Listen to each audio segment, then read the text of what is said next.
again. Little change in plans. If you watch my last one, we're doing a different video. This one's gonna be, do you feel stuck in cycles you don't know how to break? And I think this is really at the crux of a lot of mental health, self-help, right? Is like, how do you help yourself? How do you get to the experiences that you aren't wanting and to the experiences that you do want? And we're gonna talk about how to do that in this video. So stay tuned if that is what you're going through. I don't know if this is what you're going through. So very often we have these cycles, right? And you might even tell yourself, I'm not gonna do the cycle again, right? But maybe it's self-sabotage, maybe it's like a toxic relationship, maybe it's, you know, a really deep depressive episode, you got anxiety over something that you knew you didn't have to have anxiety about, and you're like, not gonna do that again.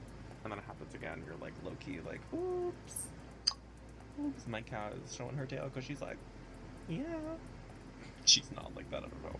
But you say you're gonna handle it differently, but then you get caught up in it again, right? Maybe sometimes you even catch it like while it's happening. Like you're in the cycle and you're like, oh look, the cycle's happening again. And then maybe you start to believe things like, this cycle has power over me. This is just who I am. I can't change. The thing is that we can change the cycles that, you know, are going on in our lives, but the way that we have to do that is usually different than, you know, the ideas that are sold to us, the cultural narratives, the medical narratives, and let me explain. The cycles that we get into are usually very deep-rooted patterns, right? They could be patterns that developed in childhood, adulthood, whatever. They could be patterns that you developed in childhood that morph into something else when you're an adult, right? So say you were a child and you know, were addicted to things like, I don't know what my brain said drinking water. You can be addicted to drinking water. But maybe it was like relationships and food or grades or whatever it is, right?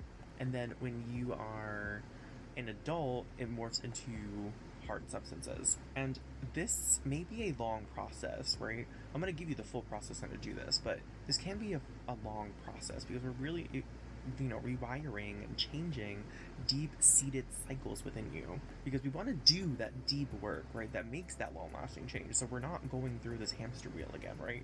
We have to accept how it feels and how long of a process this can be sometimes. It can also be short.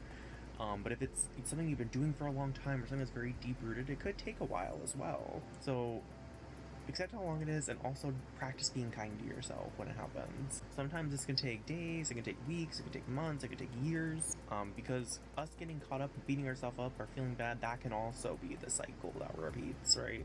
That can also be the cycle that keeps us stuck. So the first thing we have to do is we have to practice awareness. And the goal with practicing awareness is to be able to catch ourselves right as something is happening and make a different decision, right? But the first thing we have to do is we have to build up our awareness muscle, right? We don't go to the gym and expect muscles right away. We don't expect a six-pack in one day. We have to train the muscle. So awareness could be this like floaty, like, oh my god, I don't even really know what that is. Mindfulness, something, whatever. I don't know, gurus talk about it. But really what it just is it's just like naming something. So it's just not judging it or fixing it, you're just noticing. So things like, I'm triggered, my chest is tight, right? I want to react this way, I really want to do this thing right now. So awareness is what you start with, because it creates the space between you having an emotion, having a thought, having an urge, and you reacting. And then we can use that space to make different decisions, right? If this is more internally based, so let's just say you're on the cycle of like depression or anxiety, what we're trying to do is we're trying to notice, okay, because you usually notice, oh, I'm feeling anxious and depressed. What we're trying to do is notice what your dominant reaction is when that happens. So it could be you have depression, oh yeah, and then I noticed I started to hate myself and hate my life and wanted to give up. That's what we're noticing, right? We're noticing our thoughts and our feelings, our reactions, our sensations, our beliefs when that internal experience comes up. And this is where a lot of people struggle, because a lot of people want to react immediately. They want to have that relief. It can be very hard to just sit with what we're dealing with, but that's what we have to do in order to stop this cycle, right? That's the non-sexy part. And a lot of people also depict, or a lot of media will depict this as like, you do this process once, and sometimes it takes multiple times a day, multiple times a week, right? Many times a week, many times a day, to continuously go through this process of building awareness, of choosing differently, of feeling through something really, really difficult. But in media, it's like, oh yeah, you did it once, and then I don't know, you gain like a superpower or whatever. I'm thinking of like Legend of Korra, even though we kind of did see Korra go through it more, and then it kind of came back. It was a little bit more realistic, but in a lot of media, really, it's just like, oh my gosh, they got over their thing. Oh my god, they accepted to happen. They got empowered, whatever it is, because that really fits, like, I guess, a satisfying narrative, but it's not in real life, like, at all. So after we are aware of what's happening, then we practice the acceptance. So this is, again, not reacting. We're just feeling. We're just letting the narratives play out, right? And sometimes this can be really hard to accept, because if we're taking actions that are against our values, our morals, our ideas of ourselves as people, it can feel like accepting that is accepting how we feel about ourselves, how we feel about what we're doing, how we feel about what's happening, and it's not.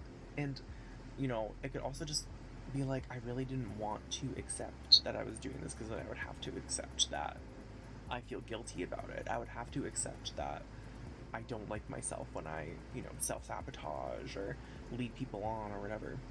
If it's more internally based, we have the depression, we have the anxiety, we have whatever it is, and not letting our urges or our beliefs about the world, our belief about ourselves, take over. So it's like, you feel depression, and then you're like, okay, I'm feeling depression. Instead of that first thought where you're like, oh, here it is again, fuck this, like, I'm so done with this, right? You let that play out, and you're like, okay, I'm just noticing it, right? I'm creating that space from it, right?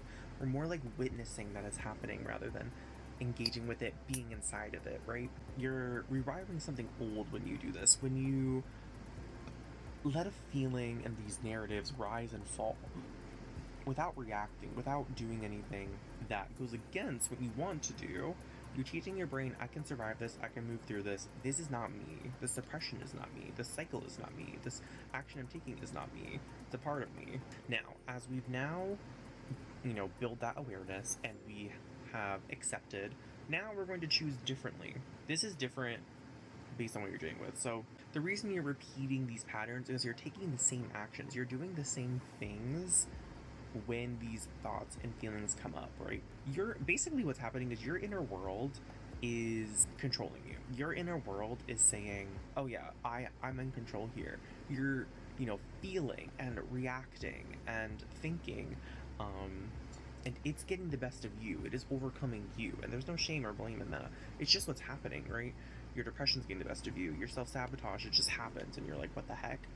So there's many different ways we can do this. We can try to...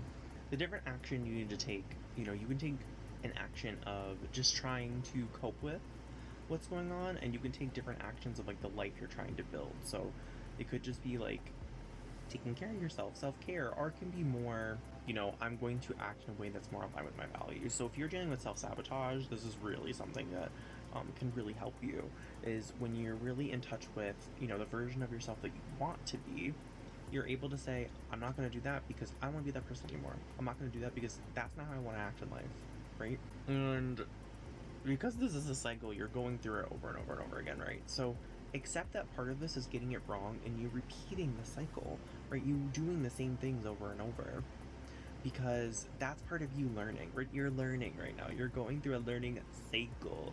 Instead of, thinking about this as a cycle of self-sabotage or depression or something negative, right? We can spin it into something that is actually, okay, I'm learning just how to deal with myself. I'm learning how to deal with what life throws at me, right? I'm learning how to do life in this way that actually aligns with what I want in life. So if you feel stuck right now, it's not because you can't change, it's just because this is a skill you're trying to learn, right? And you're trying to master. And the more you practice, the more you're able to master. And the skill requires repetition, right? Again, the reps at the gym. So it's the awareness, it's the pausing, it's the feeling, choosing differently, and then repeating that over and over and over. It might not feel good at first either. This might feel awful, okay? It might feel very wrong. It might feel very not okay. And that's because we're challenging old patterns, we're challenging old stuff inside of you, old programming, as some people might say. And that's how things shift. It's not through some big breakthrough, some big change. It's through the conscious repetition of choosing something different, choosing different thoughts, choosing different feelings, and choosing different actions over and over and over and over again, while feeling what is there, accepting what is there and feeling through it. It's in 1,000 different small, quiet moments, not this big finale. That's how you choose differently. So that's all I got for you today. I really hope that was helpful. You can check out some of my other videos if you like how to create momentum when you feel stuck and hopeless. I feel like that one pairs really well with this. And yeah, subscribe and like this video, subscribe to the channel. Check out mental health, self-help, things that really help us, create the versions of ourselves we want to be, move through hard experiences, hard internal experiences. So if any of that sounds interesting to you, please like and subscribe, and be nice to each other in the comments. Support one another if you like. Tell your stories, tell what's going on, and yeah, we'll help support you, help cheer you on. This community is helpful. It is nice. It is warm, inviting, and supportive. So yeah, that's all I got for you today. I will see you in the next video. Bye.